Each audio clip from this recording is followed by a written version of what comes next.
শুভ সকাল বন্ধুরা, কেমন আছো সবাই? আশা করি সবাই ভালো আছো। তো বন্ধুরা, আজকে তোমাদের জন্য নিয়ে এসেছি সূর্যমুখী ফুলের বাগান।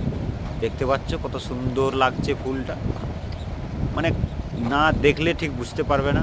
আমি তো দেখেছি, আমার খুব ভালো লাগলো, তার জন্য এই ভিডিও করা আর তোমাদের সঙ্গে শেয়ার করা।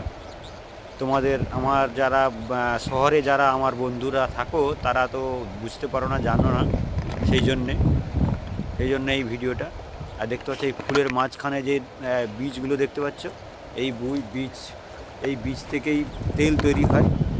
আর এই তেল আমরা খাওয়া দাওয়া করে থাকি, খাওয়ার কাজে লাগে। তো দেখতে পাচ্ছ কত সুন্দর পরিবেশ, মানে এই পরিবেশটা না দেখলে ঠিক বুঝতে পারবে না কী লাগছে। খুব সুন্দর। ঠিক আছে বন্ধুরা, তোমরা জানাবে কেমন লাগলো, পাশে থাকবে, সঙ্গে থাকবে, ভালোবাসা অবিরাম, একদম সুন্দর থাকবে, সুস্থ থাকবে, খুশিতে